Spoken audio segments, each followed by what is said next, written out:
हिंद। शीत युद्ध का अर्थ पहले एक साधारण भाषा में आपको समझा देता हूं, तो उसके बाद फिर अंतर्राष्ट्रीय परिदृश्य में शीत युद्ध का अर्थ क्या होता है इसके बारे में बताएंगे। पहले आम साधारण भाषा में समझ लीजिए कि शीत युद्ध का मतलब होता क्या है। जैसे मान लेते हैं कि ये दो व्यक्ति है, ठीक है, ये दो व्यक्ति है, ये दो व्यक्ति है, एक ये है और ये बी है, ये दो व्यक्ति है और ये दोनों व्यक्ति के बीच में किसी मुद्दे को लेकर के, किसी विषय को लेकर के इन दोनों के बीच में वाक युद्ध हो रहा है। क्या चीज हो रहा है?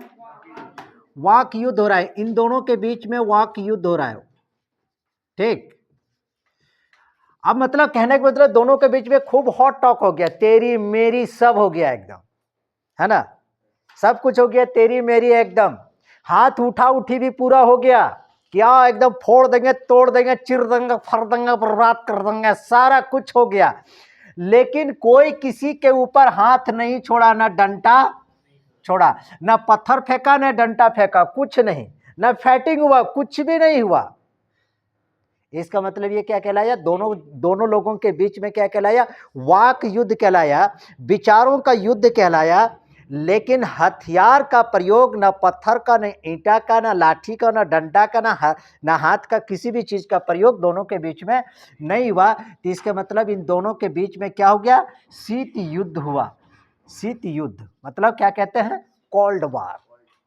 ये शीत युद्ध को समझाने के लिए मैंने एक छोटा सा उदाहरण, ये गांव ग्रामीण क्षेत्र में जो इस प्रकार से जो होता है नहीं, इस चीज को हमने बताया। लेकिन अंतर्राष्ट्रीय परिदृश्य में शीत युद्ध का अर्थ क्या हो सकता है, तो इसके बारे में आप समझिए। अंतर्राष्ट्रीय परिदृश्य में देखिए, अंतर्राष्ट्रीय परिदृश्य में शीत युद्ध का दौर क्या होगा।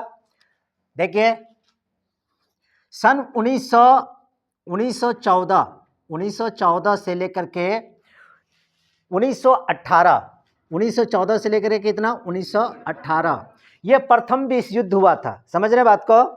और दूसरा विश्व युद्ध हुआ था कब? दूसरा विश्व युद्ध हो गया था 1939 से 1945, 1939 से 1945 में द्वितीय विश्व युद्ध हुआ था। ये फर्स्ट वर्ल्ड वार हुआ था, ये सेकेंड वर्ल्ड वार हुआ था, द्वितीय विश्व युद्ध। अब जैसे ही द्वितीय विश्व युद्ध शुरू होता है, दो देशों के बीच में शीत युद्ध का दौर शुरू हो जाता है। ये दो देश कौन से? अब दो देश के बीच में शुरू हो जाता है, तो इसका मतलब जैसे ही द्वितीय विश्व युद्ध शुरू होता है सन 1945 ईस्वी में, कब? 1945 में। और 1945 से लेकर के सन 1900 आप 90-91 आप कह सकते हैं, 90-91, यहाँ पर ये हो जाता है कि शीत युद्ध का दौर शुरू हो जाता है। कौन सा? शीत युद्ध का दौर शुरू हो जाए। कहने का मतलब है कि शीत युद्ध दो देशों के बीच में, रूस और अमेरिका के बीच में शीत युद्ध जो चला ना, लगभग 1945-1991, मतलब क्या कह सकते हैं आप, 45-46 साल तक कह सकते हैं ना, 45-46 साल तक बाबू शीत युद्ध चला था। और शीत युद्ध कब? जब शीत युद्ध 1991 में रूस, मतलब उस वक्त कहलाता था, रूस कहलाता था सोवियत संघ। सोवियत संघ जानते हो कि 1991 ईस्वी में सोवियत संघ जो है ना, सोवियत संघ, ये सोवियत संघ 15 देशों में विभक्त हो गया। कितने देशों में? 15 देशों में ये विभक्त हो गया था, बट गया था। कौन? सोवियत संघ 15 देशों में बट गया था। और बढ़ते बढ़ते बढ़ते बढ़ते अभी एकमात्र कौन देश बच गया है सोवियत संघ के साथ? रूस बच गया है। अब रूस और अमेरिका के बीच में शीत युद्ध का दौर शुरू हो जाता है। किसके किसके बीच में? रूस और अमेरिका के बीच में। अब यहां पर देखिए कि ये रूस, ये है अमेरिका, अमेरिका, रूस और अमेरिका, अमेरिका और रूस। अब यहां पर दुनिया के दोनों देशों के बीच में क्या हो गया? एक होड़ मच गया। रूस और अमेरिका के बीच, दोनों देशों के बीच में एक होड़ मच गया। क्या होड़ मच गया जानते हो? कि दुनिया में अपना वर्चस्व को कौन बढ़ाएगा। दुनिया में रूस आगे निकलेगा कि अमेरिका आगे निकलेगा? पूरी दुनिया का एकमात्र शक्ति कौन रहेगा? 1991 में सोवियत संघ के बिखर जाने के बाद दोनों देशों के बीच में वैचारिक युद्ध होना शुरू हो गया, विचारों का युद्ध होना शुरू हो गया पूरी दुनिया के स्तर पर, एकदम अमेरिका और रूस के बीच में। कि हम दुनिया का बॉस हम बनेंगे, आई एम द बॉस, तब तक इधर रूस बोले कि आई एम द बॉस। लेकिन इन दोनों में बॉस कौन बना सो अभी हम बताएंगे। लेकिन दोनों के बीच में जब वैचारिक युद्ध जब शुरू हो गया ना, और ये इतना तनावपूर्ण हो गया, रूस अमेरिका के बीच में युद्ध इतना ज्यादा तनावपूर्ण हो गया, इतना ज्यादा तनावपूर्ण हो गया कि अगर सचमुच में अगर हो जाता ना तो तृतीय विश्व युद्ध उसी समय छिड़ जाता। और तृतीय विश्व युद्ध जब छिड़ जाता ना तो सब तबाही में हो जाता, सब चीज तबाह हो जाता। दो को विश्व युद्ध को तो दुनिया ने तो देख चुका। द्वितीय विश्व युद्ध में अमेरिका ने हिरोशिमा और नागासाकी के 2 शहर पर तो बम, तो परमाणु बम तो जाकर के एटम बम को तो पटक दिया था। अब तीसरे विश्व युद्ध में क्या होता पता नहीं। लेकिन ये बड़ा दिलचस्प बात है कि ये सभी प्रथम विश्व युद्ध हो, द्वितीय विश्व युद्ध हो, चाहे जो भी विश्व युद्ध हो, चाहे शीतकाल का युद्ध, भारत आराम से एकदम धृतराष्ट्र की भूमिका में रहा। हमको नहीं कुछ दिखाई देता ना क्या हो रहा है, कुछ नहीं, हम कुछ नहीं जानते। भारत एकदम धृतराष्ट्र की भूमिका में था, गुट निरपेक्ष की नीति में। ना हम तोर संगे ना हम मोर संगे, ना तोर संगे ना मोर संगे, केकरो संगे नहीं, न बिपाशा के संगे न कपूर के संगे, किसी के संगे हम नहीं है। तो भारत एकदम धृतराष्ट्र की भूमिका में था। धृतराष्ट्र, धृतराष्ट्र समझता है ना, महाभारत का एक पात्र है धृतराष्ट्र, जो अंधा था, लेकिन अंधा होते भी सारे चीज को देखता था वो कि क्या गुजर रहा है ना जी। कुरुक्षेत्र के मैदान में क्या हो रहा है, धृतराष्ट्र सब कुछ घर बैठले देख लेता। वही भारत एकदम धृतराष्ट्र की भूमिका, नहीं नहीं हमको कुछ नहीं पता ना, हम नहीं कुछ जानते, कहाँ जानते, हमको कुछ दिखाई नहीं देता, हम कहाँ जानेंगे, कुछ नहीं। भारत धृतराष्ट्र की भूमिका में था।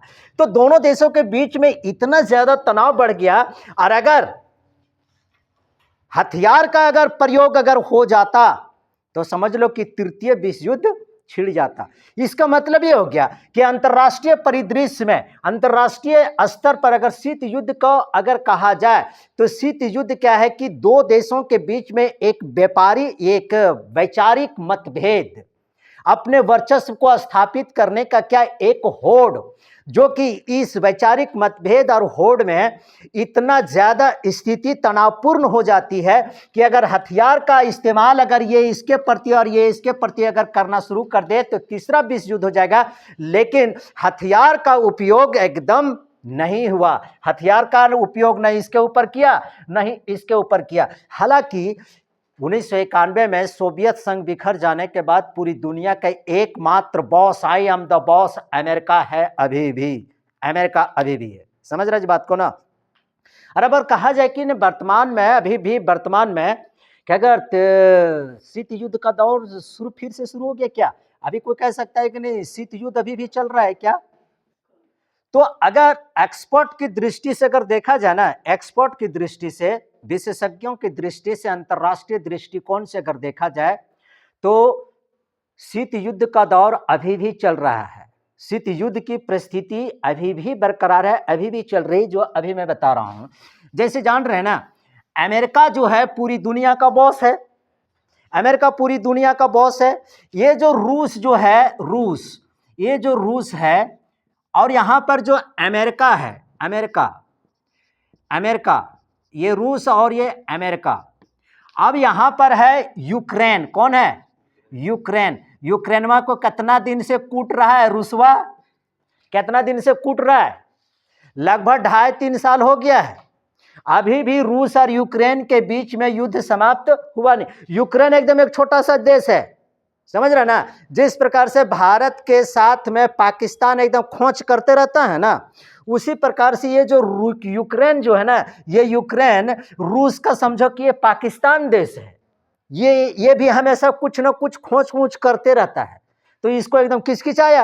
व्लादिमीर पुतिन एकदम दुनिया का बहुत बेहतरीन इंसान है भाई, ईमानदार इंसान है, लेकिन गलत के साथ कभी खड़ा भी नहीं होता है। 2-2.5 साल से 3 साल से रूस जो यूक्रेन को कूट रहा है, यूक्रेन को कूट रहा है। अब इसमें बोलोगे ना अमेरिका की इसमें क्या गलती है?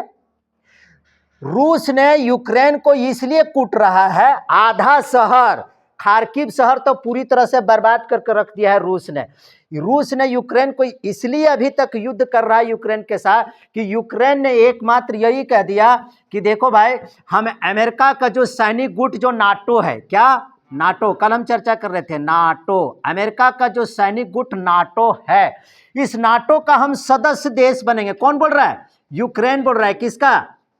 अमेरिका से बोल रहा है कि हम नाटो का सदस्य। और नाटो जो है ना पूरी दुनिया का सबसे शक्तिशाली सैनिक संगठन है। नाटो इतनी ताकतवर सैनिक संगठन है कि दुनिया के किसी भी कोने में, दुनिया के किसी भी देश में वहीं से बैठे बैठे वो निशाना लगा सकता है और नेस्तनाबूद कर सकता है, तबाह कर सकता है। इतना खतरनाक मतलब सैनिक गुट है नाटो, समझ रहे जी, इतना खतरनाक है। अब रूस, यूक्रेन ने कह दिया किसको? अमेरिका के हम नाटो का हमको सदस्य देश बनाए। अमेरिका ने बोला कि हाँ ठीक है हम बनाते हैं, कोई बात नहीं। अब मान लेते हैं कि छोटा सा देश और इतने बड़े शक्तिशाली सैनिक संगठन का ये सदस्य देश बन जाएगा, तो बार बार अभी जो बार बार तनी मनी इसको खोज करता था रूस को, ये तो और ज्यादा इसको खोज करने लगे। अब क्या है, अब तो हम एकदम दुनिया के सबसे ताकतवर संगठन का हम सदस्य देश हैं, हम तोरा से तो अब और न जड़ेंगे। तो रूस को खतरा है इससे, रूस को खतरा है।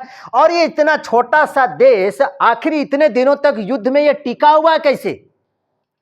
कुछ बनता नहीं है इसके देश में, आखिर इतना दिन तक, ये इतने सालों तक रूस के साथ युद्ध में कैसे टिका हुआ? इसके पीछे क्या है? अमेरिका का हाथ है। अमेरिका क्या करता है कि अमेरिका रूस को, अमेरिका यूक्रेन को हथियार देता। हाँ बेटा लड़, हम है ना, हम है बैक सपोर्ट, हम दे रहे हैं हथियार, गोला बारूद, तोप, बम, विस्फोट, सब कुछ दे रहे हैं, तुम लड़ो, हिम्मत मत हारो। ये लड़ा रहा है कौन? अमेरिका लड़ा रहा है। अमेरिका लड़ा रहा है किसको? यूक्रेन को।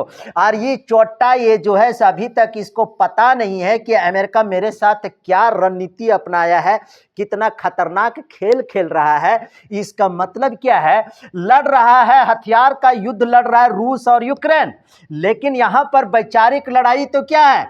अमेरिका और क्या? रूस के साथ है। अमेरिका और रूस के साथ है ना, वैचारिक लड़ाई है कि नहीं?